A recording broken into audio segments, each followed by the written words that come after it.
Item does provide this regulatory basis for environmental quality in the state and supports efforts to reduce waste, conserve resources, and pollute less.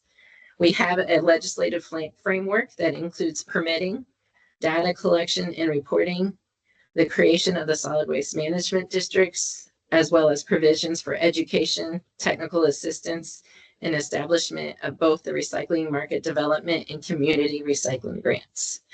We had this great opportunity through the EPA SWIFR program, which I believe we'll talk a little bit on in a little bit, to get grant funding to develop this plan. This will be our first materials management plan for the state, and we replacing hopefully a 1990 plan for solid waste plan in Indiana.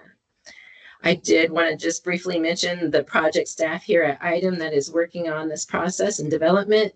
That would be myself, Deanna Garner, Tom Lees, he is our engineer, Jacob Smicker, who works in our e-waste, and Pat Daniel, our section chief.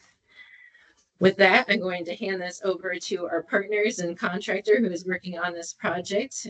Iris with Eunomia will introduce herself and a little bit about the project. Great, thank you, Deanna. Let's get started. And good afternoon, everyone. Thank you for joining us today. My name is Iris, and I'm the project coordinator. I'm joined by my colleague, John Carhart, who is the lead modeler on this project, and we're excited to be here to present an overview of the Indiana State Materials Management Plan. And we're also going to share how we plan to engage with stakeholders throughout this process. So this is a quick look at our agenda today. We're going to start with brief introductions of the team, followed by background information and context of the materials management plan. From there, we're going to walk through the project approach and the timeline and outline the types of stakeholder input that we're looking for. We're going to leave time at the end for any questions or discussion. So to start, I'd like to briefly introduce Eunomia. We're a research and consulting firm specializing in circular economy and sustainability. So for more than 23 years, we've supported both public and private sector clients, including state and local governments across the US and internationally. Our team at Eunomia includes experts in policy, waste management, and modeling, which allows us to deliver tailored, data-driven, and actionable solutions. So for this project, we're bringing our expertise in materials management and policy, as well as data collection, analysis, and modeling. This will help Indiana to develop a robust and forward-looking materials management plan. And we'll also be working alongside two other firms who bring valuable technical expertise to this project. So GBB brings over 40 years of experience in integrated waste management planning. They have supported public sector clients across the US, including Indiana, and will be supporting the research and informed detailed planning. We're also partnered with McFarland PR and Public Affairs, who are based in Indiana, and they are experts in community engagement and strategic communication. McFarland will help to ensure that we take into account the stakeholder voices throughout the process. So next, we'll talk a little bit more about the background context for this project. So as Deanna mentioned, this project is funded through the EPA's Solid Waste Infrastructure for Recycling State and Territory Grant, otherwise known as the SWIFR grant. So this funding is the largest EPA investment in recycling in 20 years, and it aligns with the National Recycling Strategy. So Indiana was awarded the SWIFR grant to develop this comprehensive statewide materials management plan, and this does replace the 1990 Solid Waste Management Plan, and we're very excited about that. And a little bit more about what this plan is. So this plan will guide Indiana's approach to materials management, and it will also help the state to work towards their 50% recycling goal.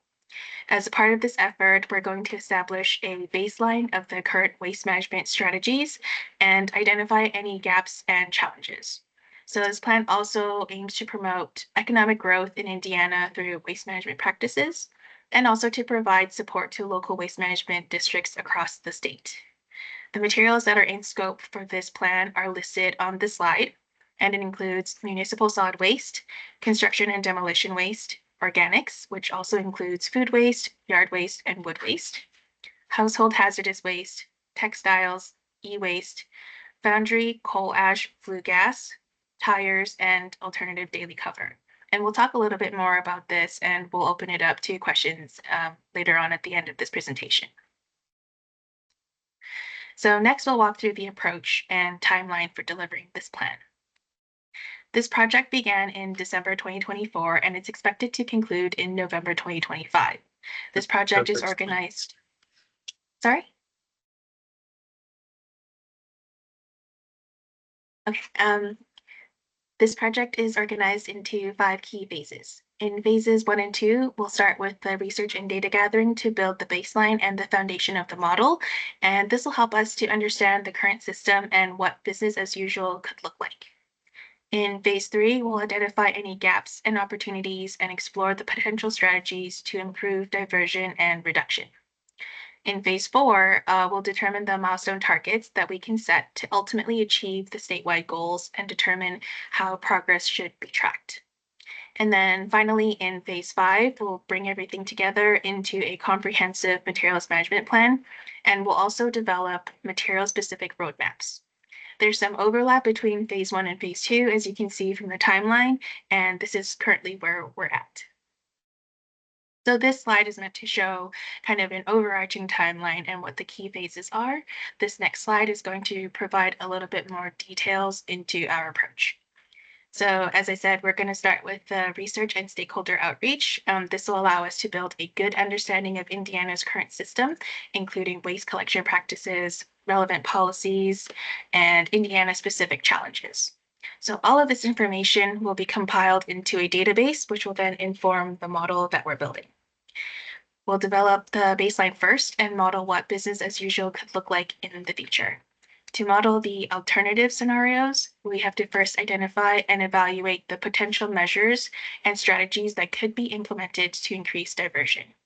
We can then model how these measures and strategies can be used to meet the statewide diversion and GHG reduction targets, while also considering the economic and social benefits that these can bring. And this model will include any Indiana's state-specific conditions and also align with best practices. And the final output will be a detailed materials management plan that takes into consideration the local materials management planning and integrates feedback from IDEM and stakeholders like yourselves. The local plans will be separately funded, and at this time, we don't have the details for the pass-through award process or timeline yet, but IDEM will be able to provide more clarifications when they find out more. And as we mentioned, stakeholder input is very important to the success of this plan and helps to ensure that the plan that we create actually reflects what's happening on the ground. So our plan for stakeholder engagement will take place throughout the project, meaning we'll be asking for your input and feedback at several key points to ensure that you as the stakeholders are involved in shaping the plan as it develops. So it won't be that we finish the plan and then show you. You'll be able to give us some feedback along the way. As shown on this slide, we have 4 checkpoints throughout the project where we'll reach out to stakeholders. Today's meeting is the first checkpoint, and it's meant to introduce you all to the project objectives, timeline, and what kind of data we're looking to collect. Over the next couple of months, we'll reach out for interviews and data requests. Any information or data that you can provide here will help us identify opportunities and strategies that can inform how we build our model and how we put together the content of the plan. By July and August, we'll share the initial findings and the proposed structure of the plan. So this will be open to the public, and we would appreciate and welcome any feedback to help refine the draft plan. And then finally, in November, we'll reach out again and we'll share the final materials management plan. And this is going to reflect all of the stakeholder input that we received throughout the project. To develop this plan, we're interested in data and information around current disposal, diversion, recycling, and reuse practices. We're also interested in understanding infrastructure capacity, access to collection systems, and if there are any challenges to collection, sorting, and recycling. We also want to better understand who the key players and stakeholders are across the system, as well as any policy-related barriers or opportunities that could influence future materials management strategies. So that's why your on-the-ground knowledge is very helpful and will allow us to build a much more accurate picture of what's going on. So this slide provides a high-level overview of the areas that we're focused on. And then in the next slide, we'll go into a little bit more detail about the specific data that we're hoping to gather from the stakeholders. So this is a much more detailed look at the specific data that we're hoping to gather, and we've grouped the data needs by sector or facility type, as you can see here. For landfills and MRFs, we're interested in understanding the material flows from residential versus the commercial and ICI sectors. So any information about the sector split would be very helpful. We would also be interested in knowing more about the waste characterization for the landfill stream, and any capacity information about the MRFs would be very helpful. For C&D facilities, we'd like to understand more about C&D recycling, including the locations of the MRFs in Indiana that currently accept C&D materials, and the quantity of C&D materials that is recycled, reused, or disposed. And then it would be helpful to know more information on the materials that are being targeted and recycled. And then the capacity for C&D facilities is also very important. For composters, we're looking to understand the current practices for collecting yard and food waste and what barriers might exist to accepting more food waste. For example, are there any changes that composters would need to make in order to accept food waste? Similarly, we're also interested in the capacity for these compost facilities. For textiles, we're interested in learning more about what happens to the collected textiles. So where they go, how they are processed, and also any constraints that there are to accepting or processing more textiles. And finally, for metal recyclers, we're interested in the quantity of Indiana generated scrap metal, both ferrous and non-ferrous, that are recycled from scrap yards. So we have quite a lot of detail and quite a lot of data that we're looking for, and our team will be reaching out to you with specific questions. And if you have any relevant data or insights that you're able to share, that would be greatly appreciated, and we can share a little bit more about where you can send this information. Moving on to what you can expect from next steps. So in the coming weeks, Eunomia will be reaching out to stakeholders to schedule interviews and follow up on the specific data needs that we were talking about in the previous slide. And if you have any data or insights, please feel free to email IDEM at mmp@idem.in.gov. And the type of data that we're looking for is listed in that slide, but we're also interested in hearing some more qualitative insights that you may have as well as we build out the content of this plan. And if you'd like to stay up to date on the progress of this project, you can check IDEM's website for updates and additional information. And again, if you have any questions, clarifications, that email is where you can send all of that. And I know that this was a lot of information, a lot of content. So I will pause it here for questions and hand it back to IDEM to lead this Q&A session.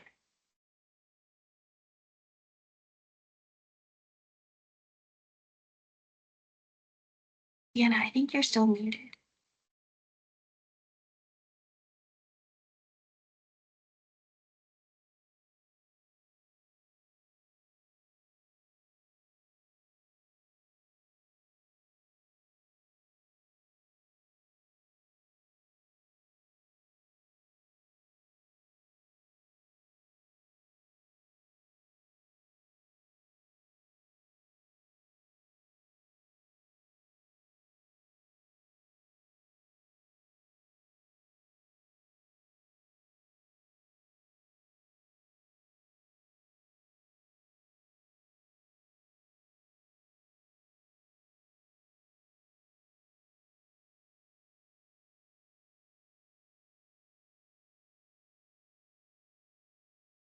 Sorry, Deanna, I think we're still having issues hearing you.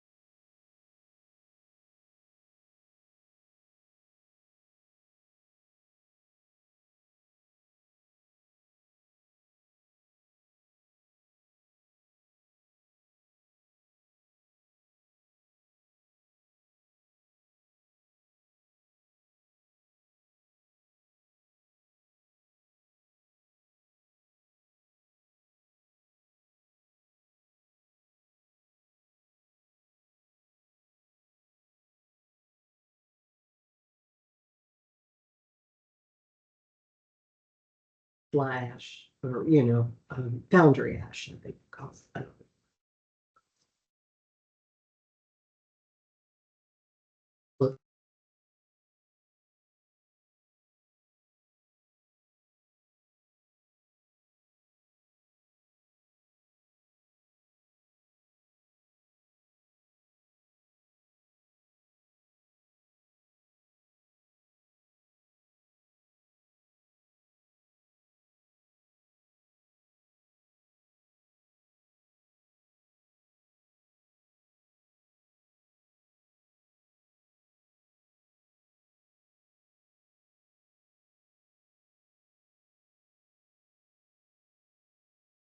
Iris, are you hearing anything or no?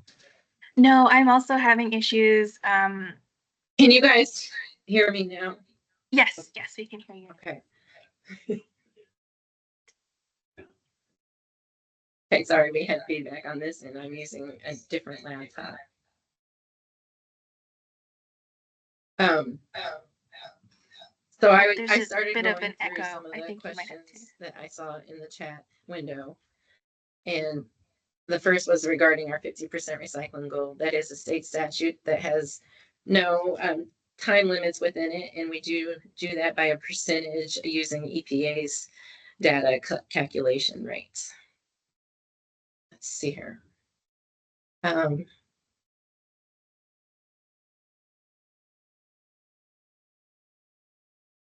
We will be sending these slides, recording out to the attendees as well as posting it on our website. I see another question, is scrap tires involved in the analysis?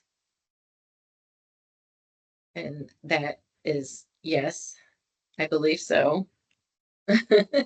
Iris, you can always speak up with some of these too, since she's doing some of that work on the data collection.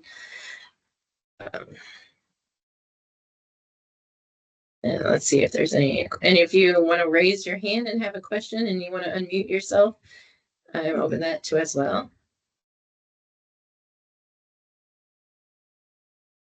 There's another question here about mattresses and box springs. I think those are part of our municipal solid waste stream. And so that's not a material in particular that we're going to pull out and aggregate by itself, but it'll be part of the larger overall picture. Yeah, Diana, I can give a bit more of a John from Eunomia here. I can give a bit more background on that if that is helpful. Will you consider a dehydration technology solution for processing food waste only? Iris, I mean, this is just a lot of us getting the infrastructure and recommendations out there and what is currently getting a baseline for what we currently have and then providing recommendations. So if that's something that they determine is a viable solution, that may be as part of the plan recommendations. But we're not actively doing any of the processing ourselves. So I do see one hand up. If you want to unmute yourself, Earl, and ask your question. Yeah, that's okay hi, too. thank you. Thank you for taking the phone call. Yeah, so I didn't really understand your answer to the question about the 50%. So if are you trying to save by weight or by volume that's going into a landfill, or are you trying to save 50% GHGs, or what does the 50% relate to? And the second part to that is, do we get credit for what is already being recycled, or are we starting from today and forgetting about everything that's been recycled already, those rates, and then we're just trying to do 50% from, you know, whatever we're doing today? Thank you in advance. So we track our percentage, 50% recycling rate, and that is tonnage on an annual basis. You can actually go to ITEM's website now because those are numbers you can provide that, or you can see and look up. Tom Lees is on this call as well, and Tom, feel free to speak up too. He is our data reporting person who does the calculation every year. So that help better answer that question. It's going to be a trending rate, but we look at it on an annual basis. Right, it's based on tonnage, and yeah, we do record that information that comes in reported, and so if you look at what goes through the MRF shed specifically is tons that get shipped out. But the overall rate is based on EPA type of measurement methodology, and it includes what is recycled and as well as what goes to landfills. And so that's what the percentage is based upon, the recycling rate measurement. But that is to be determined through this study, and it may be more specific as to what that means. But it is tons recorded.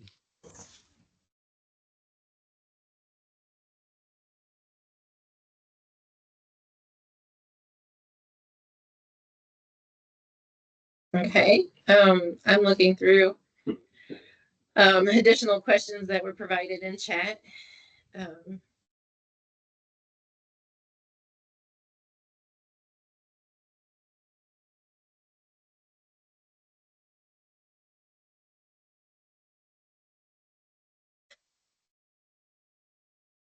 And honestly, feel free to speak up as well. Just making it. There was a joke about reading my lips. So I apologize again for all your patience with the technical problems. Yes. I put it, this is Audra Borman. I put it in the chat, but I'll just go ahead and voice it out loud. Yes. Yeah. I'm wondering if there's hopes or plans that after this program's completed and the data's collected, does IDEM plan to offer any type of grant or monetary support to businesses and organizations that are already working towards this 50% goal? So that's a great question, and we do have some avenues for grant funding already that are helping with that recycling goal. So we do have the Recycling Market Development Program grant for businesses primarily, and then the community recycling grant that we offer for communities. And definitely projects that help us reduce waste and divert it from landfills is a big priority, and getting that funding out there for that.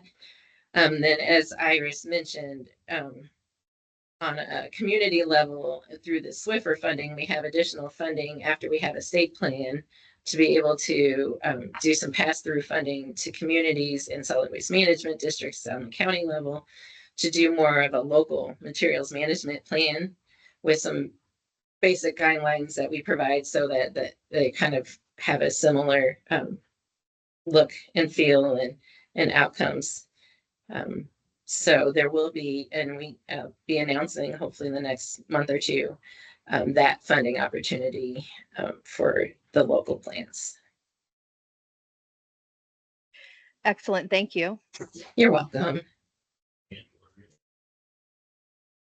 Okay, There were a couple of questions on mattresses, box springs, and batteries. I'll just pass that back to John, who is our lead modeler at Eunomia, and he'll be able to provide some more guidance on that.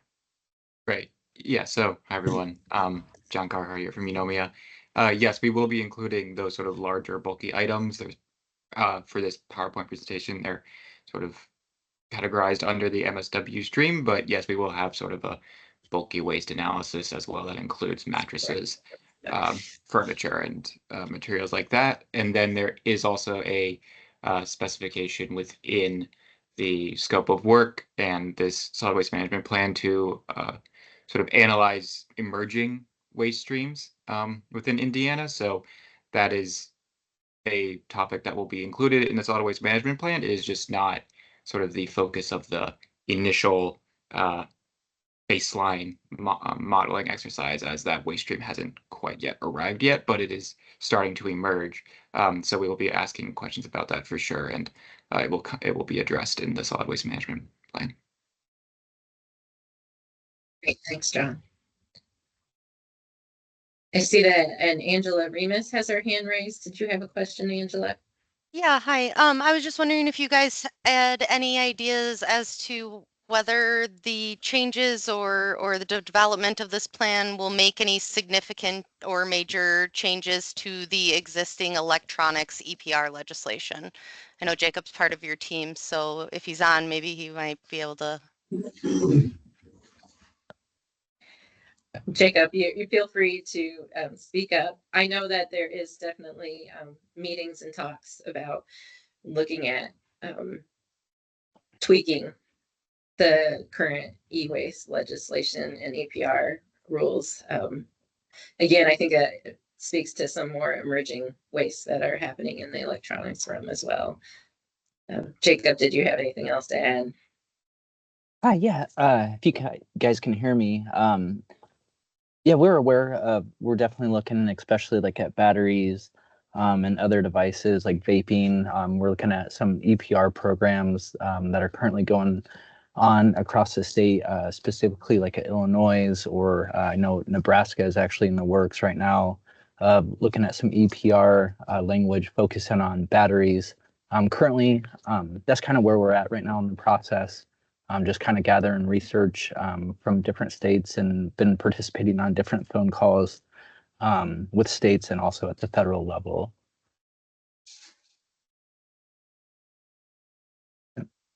That's everything I have, if you could hear me. Yes, we heard you. All right, good. Yeah, thank you. I see Dan Plant has his hand raised.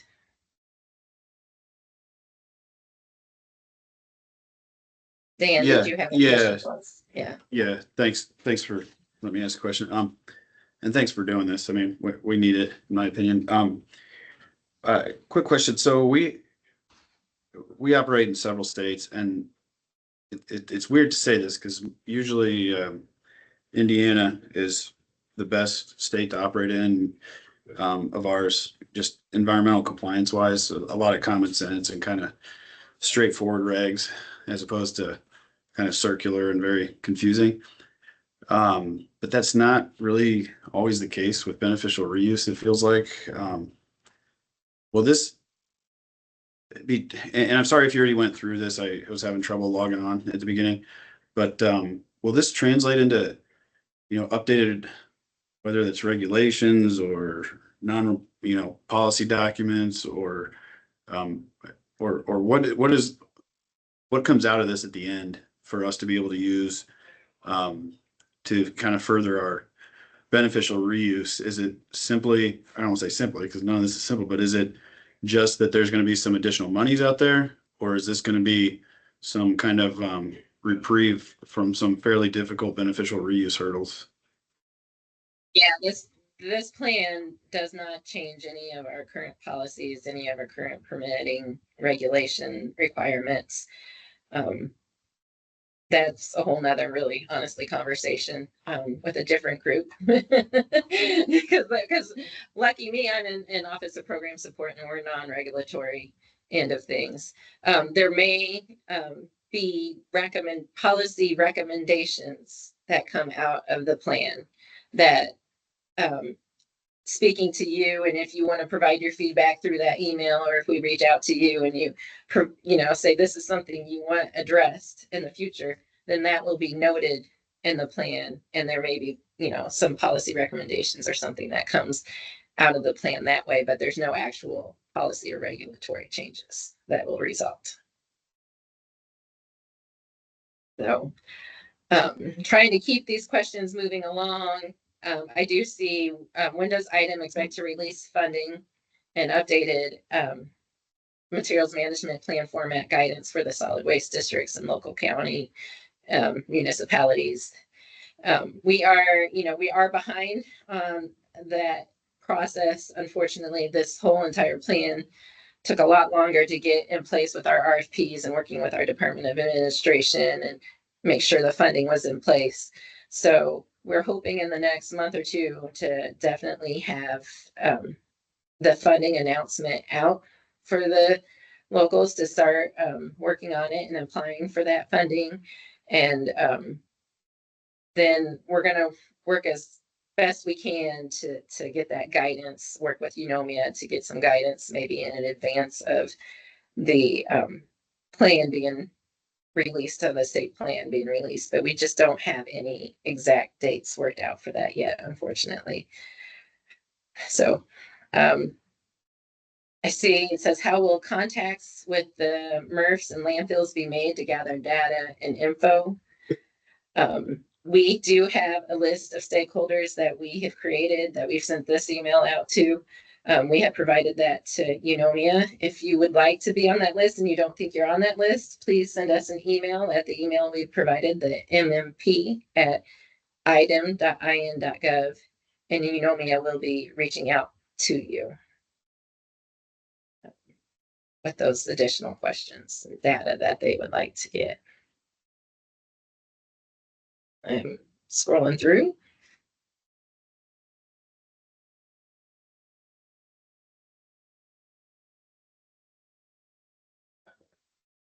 Oh, and we have another hand. Anil, would you like to ask your question?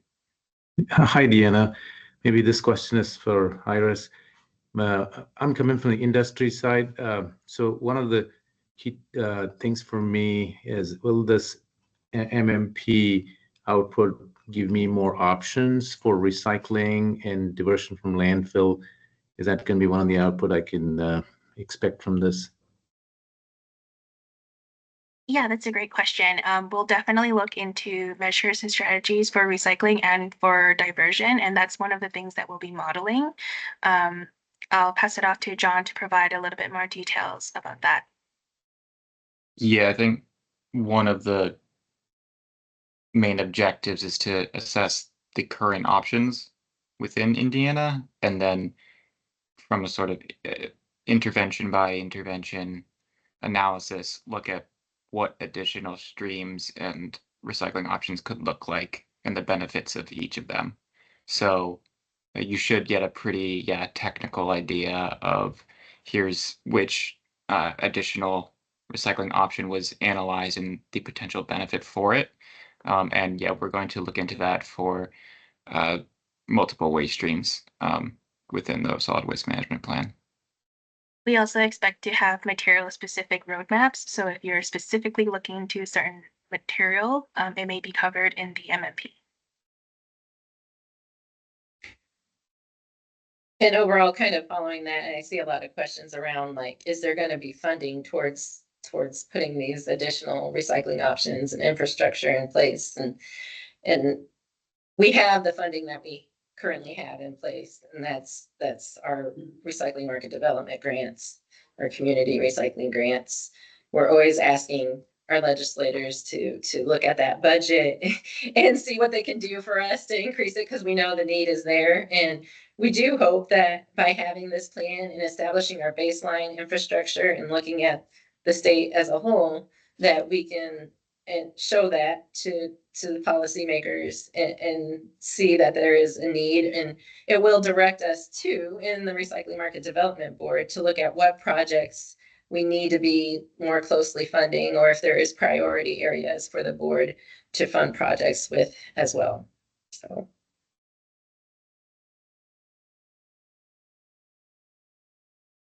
I'm hoping I caught everybody's questions in the chat. I think that's a broad overview. If you still have a question I haven't answered, maybe either re-enter it again or raise your hand. I'll give it just a couple more, seconds for you guys to input your questions. I do really appreciate everybody's patience once again. This was our first time getting set up like this and partnering with someone on the presentation, and that first link unfortunately did not work as we expected it to.